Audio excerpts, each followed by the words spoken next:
got him on.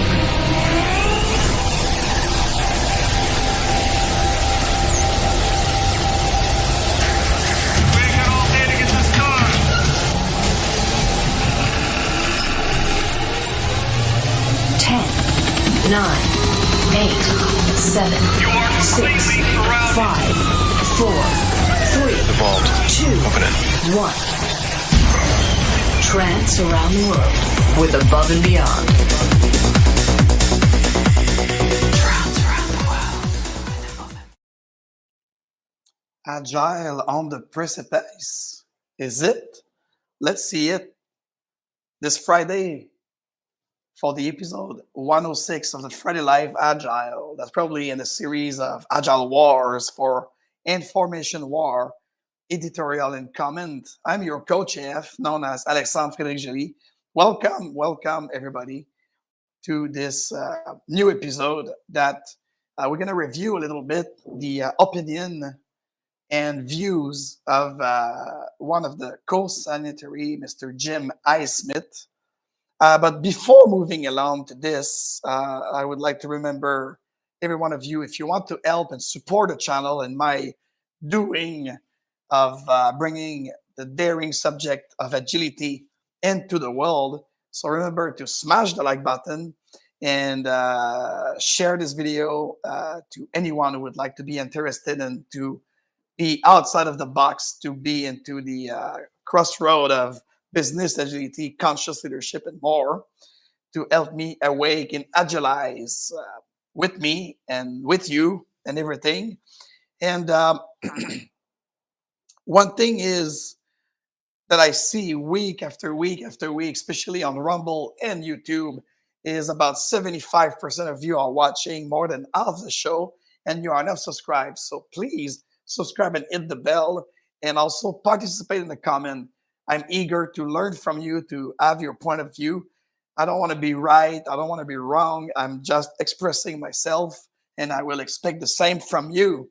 That is very important, to have a both-way communication more and more. I have it on the amazing The Real Agile podcast. And by the way, we still have the latest podcast with Daniel Tedros, a digital entrepreneur, available for download on all platforms. All the link will be in the description below to do so. And we have also the link to have your free discovery session with one of my coach or myself. So let's walk the talk of your adoption of agility, business agility. It could be also for agile software development, for product management. We do it all with pleasure and passion at the Agile Lounge for business agility. And you could have more information about our professional services at this website right now. So let's see this. And this time, Agile has spread wider than we Manifesto authors dreamed, but failed to spread as deeply as needed. Agile has lived up to Jerry Weinberg's law of strawberry jam. As long as it has lumps, you can never spread it too thin. We need more lumpy implementation of Agile. This is from Jim Highsmith. And me, I'm not, he called himself an Agile pioneer for sure. He was part of the discussion that will bring the 17 guys, including him, into Snowbird, Utah, to create that will become the outcome, this Agile Manifesto for software development, with the 4 values and the 12 guiding principle. But right now in 2023, 22 years after that, could we look forward into business agility and conscious leadership? A little Beedle legacy here, because we missed one of the 17, of putting people over everything else. Yes, agile software development, it's a great thing. But what's next? And how to keep it simple? Remember, a couple of weeks ago, I did my 10 daring reality check. Your customer don't care if you're agile, waterfall, or otherwise. It won't solve all of your problems to be agile or to do agile. Telling people they have psychological safety is not enough. An agile transformation is never complete because it doesn't exist. It's agile adoption and it's evolution of adapting the mindset, of adapting the ways, the pattern, the open pattern, decentralized or distributed, moreover. Twice the work and half the time has done more harm than good. We saw it in the video. I'll put the link in the pine comment, by the way, for YouTube and Rumble Watcher. Because it's not about productivity, it's about being the first, the more than early adopter, the innovator. Learning and innovation require capacity and capability. It's the system at fault. Sorry, guys, a lot of people are posting shit about it's people interaction at fault and not the system, but no way, because people will create that system. So who is at fault? Mainly the system is at fault, not the people, and especially what we're going to see with Jim Highsmith mention of the literalist versus the pragmatist agilist. So tell me in the comment right now, who is at fault? The literalist, with probably applying the system as it is and imposing it into people as it is, literalist, or is it the pragmatic who try to actually go back to the opening of the Agile Manifesto for software development, but now it's more business agility. We all understand that, at least the capable people like me and you. If you are a follower of Agile Lounge, you're probably an high potential people. But the thing is, the pragmatic, we try to approach it with the opening, uncovering new ways together and teach it. The manifesto, the guiding principle are not static. They evolve also with new information, with open pattern and practice, and what we learned from it, and we could apply it. Treat people like resources, and they will behave that way. They will behave like fucking pod, robots, and whatever. They will say like, ah, shit, okay, we are imposed to do this, so we'll act like resources. But they are not. They are talent. They are smart people, so utilize them. What else? Part of my 10 reality check that should be also the answer to the discussion of Agile on the Precipice, according to Jim Highsmith. If you want change, and now I'm addressing it especially for the CEO of this world, for the business owner, if you want change, you have to change. Estimates are not deadlines. Stop it. And a question for you. Is Agile on the precipice? Jim Highsmith, probably the older of the 17 co-signatory of the Agile Manifesto for software development, went out with this amazing, kind of good article.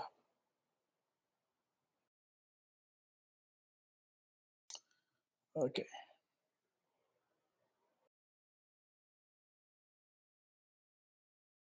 So you see it here.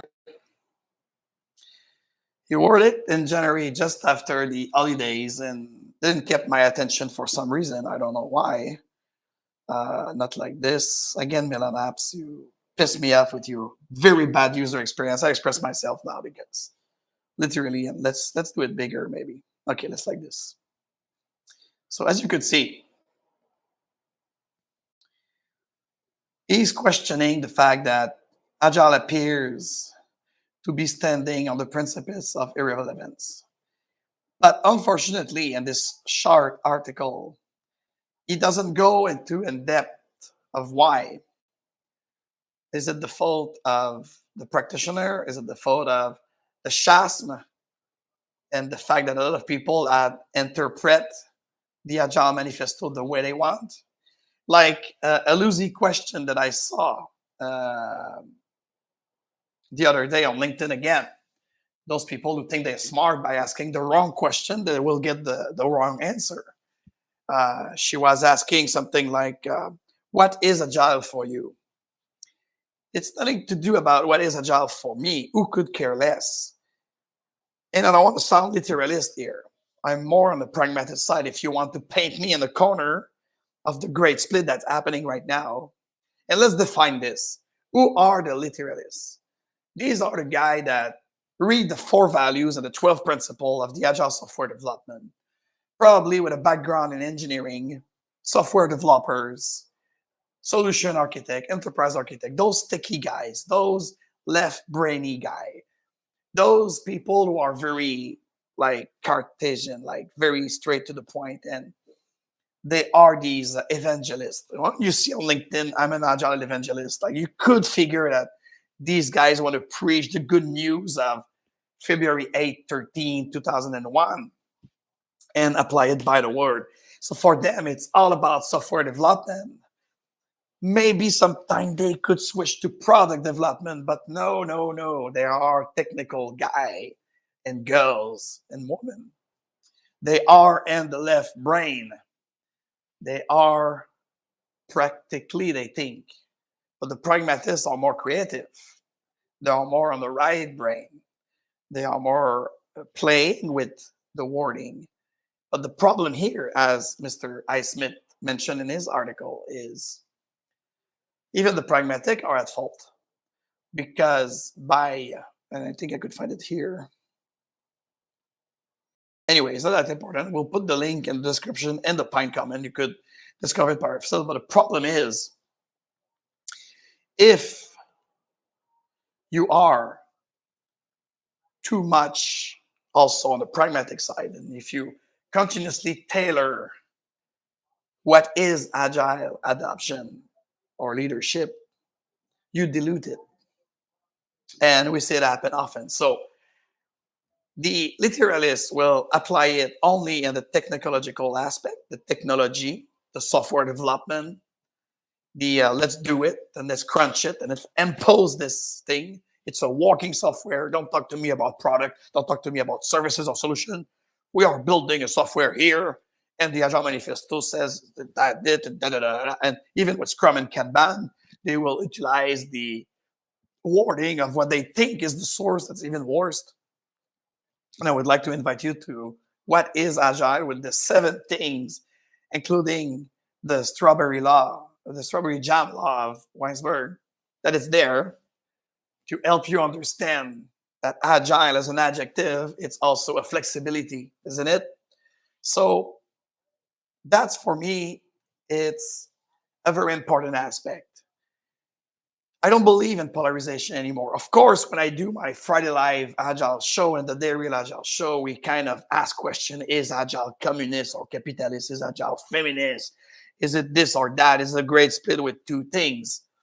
But that is to simplify and to attract people to actually start a conversation. But it's not black and white. You have different shade of gray, different shade of blue, different shade of orange and purple.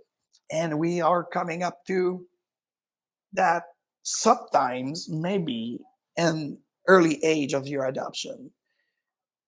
As a coach, as a consultant, maybe I should be more literalist. Maybe I should teach you the base, the ground, the 7 things that every agilist should know. And then empirically, we start being more pragmatic, more tailoring, but not at the expense of losing the objective. The what is Agile is its core, the real McCoy that I praise so much. And real McCoy, again, is a guarantee of success. It's a guarantee of, if you apply that kind of shuari of Alistair Cockburn with the art of Agile, if you keep the art of Agile, the caring that you care, okay? So this is the why we should be, as an enterprise, as a team, being and doing Agile. There's some reason for that. So could we learn those guiding principles, and then we could adapt it to open patterns as we go along, as we learn together. So that's, for me, is a remedy to all of these claims, 2016, and Dave Thomas, the pragmatic Dave Thomas, about, oh my God, Agile is dead, and blah, blah, blah, blah. and the Agile Industrial Complex is here to take over, and the McKinsey are doing shit. Yes, we all know that. We all know that. So now what do we do with that? And now we have this. Happy New Year, Agile on the Precipice, reminding us of Jerry Weinberg's law, and all the book of Jerry Weinberg's are the prelude to the Agile Hardware Consortium that helped with SCRUM as a father and extreme programming as a father to build that Agile Manifesto again for software development. But for those who did follow, so you always have to ask the question, and great question from Jim Highsmith here, which mountain are you trying to climb? You'd like to go to Utah Secret Lake, or you want to go to Mount Lucania in Canada? Do you want to mount the Mont Blanc in France? So how will you do the planning and the continuously planning of your journey? If you still believe in a journey on climbing a mountain, what will be your summit, your objective, the key result that you need for that? So prescriptive agility exists because of those who interpret the literalists, the purists, that will interpret the Agile Manifesto in a way that the description of it, it's becoming a prescriptive. And then you will have the adaptive agility. What the fuck is that? Or the discipline agile. What is that? Should the word agility be enough? And to your question, Mr. Highsmith, I answer yes.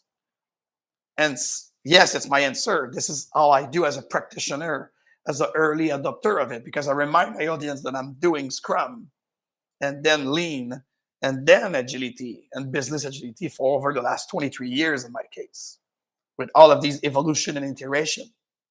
And to be frank, business agility is more when I met with Mike Beedle and the gang of Enterprise SCRUM around 2011 that I expand on it to become the first Canadian certified business agility coach in 2018 in New York.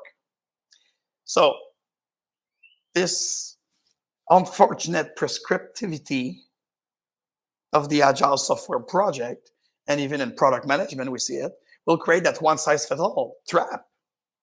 But don't do this. You can do something else. You could have someone like me, someone like Mr. Highsmith, someone like Jeff Sutherland to teach you the sources, to provide you with the real information, the real make core information, and then help you iteratively to tailor it to your customer needs, your employee and culture context, and your business market. So you see, that's the real way. So we don't need adaptive agility. We don't need prescriptive pulling, pushing. No, what we need is at least a distributed network of people interaction that together on invitation will agree on doing things for the best user and customer experience first, and including their employee experience and every stakeholder experience that are implicated in the organization. And Jim Highsmith here in his article, that again, the link will be in a pinned comment for Rumble and YouTube, is velocity killing SCRUM? Of course it is. The productivity is about, and I repeat it again, and you could see it on my other show called What Have You Done to My Scrum Master in my Scrum team. And yes, sorry, I have a shitty voice for many reasons. A couple of my actual contract from Miami to Mexico City to here and Túlum. So I'll fix it. So thank you for your patience of not having your Coach AF regular voice. So this literalist and some pragmatic, but focusing on the doing agile, those activities and process. And maybe we should question the open leadership network about the open pattern.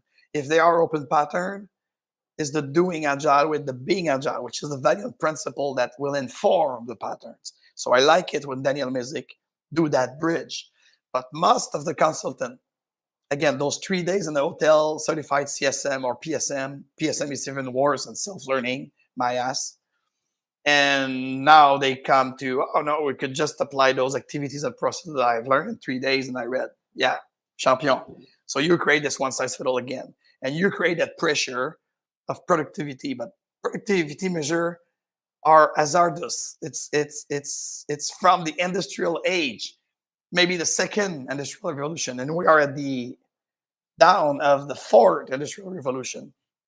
So a productivity measure and self-organized team that try to do their best to satisfy a client have nothing to do. You need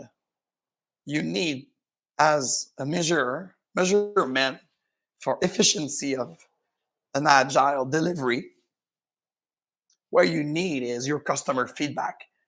What is your customer is telling you about the usage, the behavior of your application, the way that you propose your solution or your services, the way that the product satisfies them or not.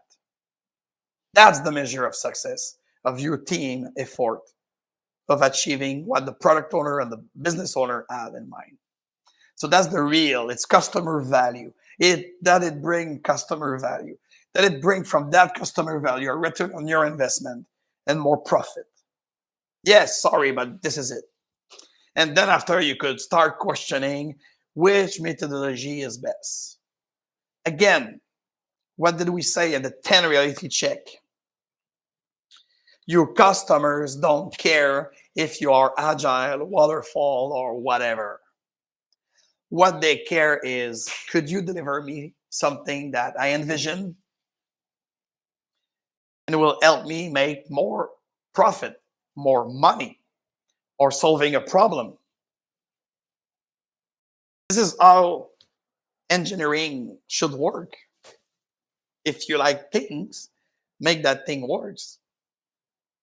Don't spend your time creating documentation and measuring how many hours they spend in doing this and calling it story point to create fake deadline. But deadline, it's time, and story point are not time. So, you confuse everyone with your left pseudo pragmatic way of doing things. So if agile has more and more a bad word, a bad taste, it's because of this non-agreement of what it is, or the looseliness of those who think that being agile and principle is doing whatever the fuck they want and applying the flexibility of agile to anything else. But once again, I think we should balance what some of us, the literalists, and some of us, the pragmatic, we should balance it and make it viable into the context of production, creation, and moreover, pay attention to the feedback loop that you're going to receive. So some people ask me, why you continue this, as you seem not to have a lot of number that watching you. The thing is, even if I have an average of 50 listening for each Friday Live Agile, when I transform it into a podcast, audio podcast, I will have more than 200 downloads a month. And the feedback that I receive by emails, especially from the audio podcaster, because it's an attention span. And as I said, even on YouTube right now, 75% of the average 50 viewers are not subscribed, and they're watching more than half the show. So that means something. Does that mean that they don't have a YouTube or Rumble account? So that's why they're not subscribing, they're not commenting, they're not liking. I don't know. But as once one of my mentors told me, even if you reach only one person that might share you're reaching to him or her, that's enough to be motivated in doing this. And by the way, Friday at noon, wherever I am in the world, it's always nice to stop and reflect and to discuss about those mini subjects, to react sometime, to have an editorial, to give you a tutorial, to whatever. I love to do this, and it's keep me going, and it's keep me into a kind of a healthy mindset of doing something else than my serious professional self, serving my client with passion and love and conscious. Because yes, this is what I do. And by the way, if you'd like to really know what is Agile from my mentor point of view, Mike Beedle, I'm going to be doing a presentation of what is Enterprise Scrum for Business Agility, probably live from Austin or here in Túlum. I don't know yet. Let's be agile. But the Scrum Beer number 21 on Thursday, March the 23rd, will be hybrid. We're going to present it onto Zoom Pro, so subscribe. It's free. And we welcome your tips, the 5 values of Scrum from $10 to $50.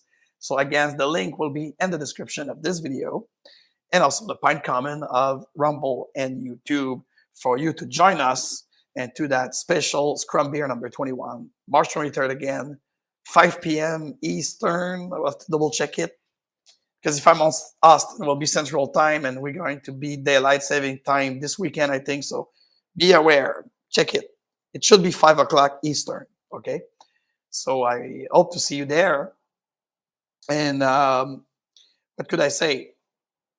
I think that's it for today. As you see, my voice I have to recover because I'm doing a lot of training, a lot of prospection right now with new clients to onboard. So I'd like to ease my voice. So it's a shorter show. I'm still in kind of a slow mood of doing work to my other revenue stream than the Agile thing.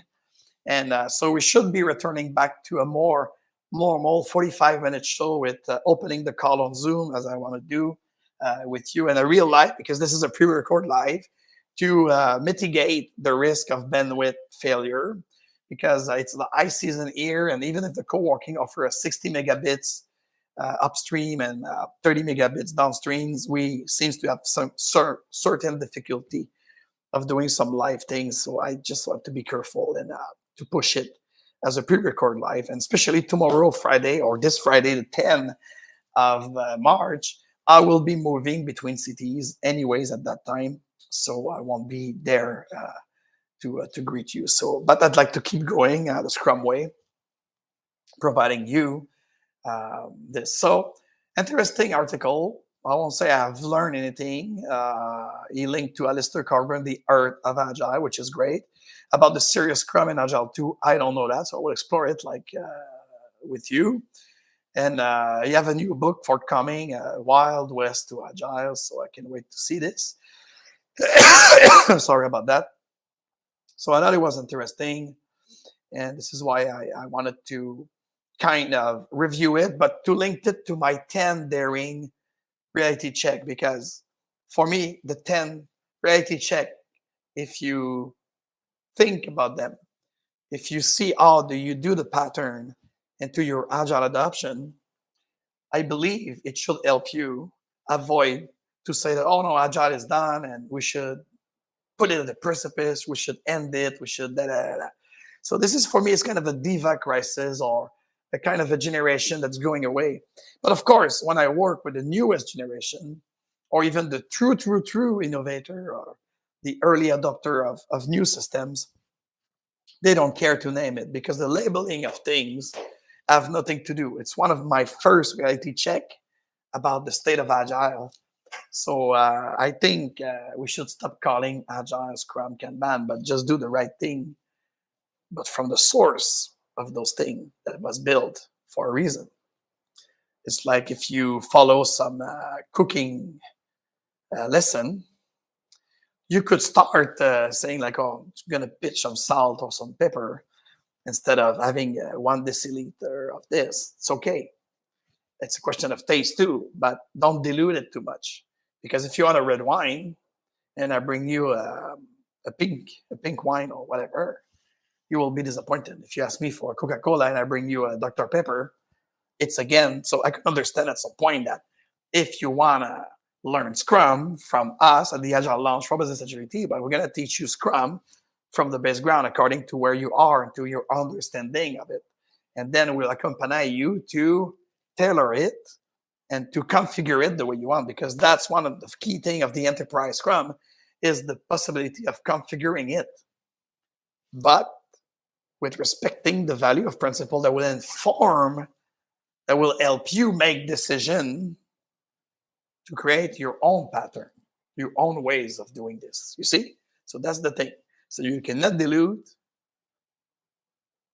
It's still descriptive. The principle and values are descriptive to help you do the pattern the way you want. So that's the key thing, I think, that we should learn from both the article of Jim Highsmith and the kind of this great split that's going on right now. And, I had a client early this week, just to conclude with that. She asked me about what is your Agile? I find it very funny. I said, my Agile is, let me return you the question. What is it you want to accomplish? And why do you choose Agile? And why do you need me to teach you agility and even business agility? And then with your software team, what will be the best proposed solution or development cycle that goes with probably a framework, if it's a framework. So for me, I'd like to have an open Agile, an open business agility with a collaboration and interaction between you as a sponsor and me as your consultant to build something that will reflect exactly your context of business, your technological context, and the way you'd like to show up in the world with your solution to your customer. So, but if you go into the basic of her question was more, am I a literalist or a pragmatic? And I told her I'm more on the side of the pragmatic, but with a real open mind. And I'd like to see where you are in the shoe, Harry. So if you're in the shoe, I might be at first more literally. See? Because you need to know the source. You need to know the real McCoy. You need to know the fundamental. But along the way, we become more and more empirical. It's the empirism, the key thing. So my agility is, let's say, I have a client that implementing SAFe or Discipline Agile. And for me, if they're implementing it on a prescriptive way, which even Dean, to his defense, never said it should be prescriptive. Dean Nightingale, the creator of SAFe.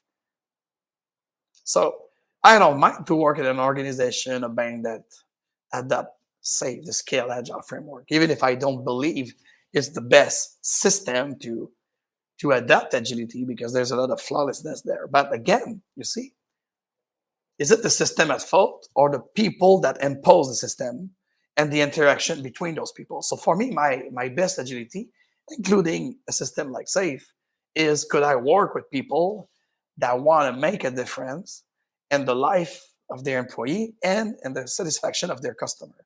So at the end of the day, I don't care if it's waterfall, Agile, SAFe Agile, or even Discipline Agile, or what have you. Could we have this interaction? Could we have this openness and collaboration of tweaking things that will work and make sense instead of just applying by the book? So my agility is something descriptive, open pattern, innovative, and creative. On that, remember who you really are. You are a wonderful human being. You are a powerful human being. And you are free to be whoever you want and to do whatever you want in respect of one another. Cheers and see you in St. Patty's Day for another Friday Live Agile, number 107 on the 17th. Wow, love those numbers. Cheers, guys.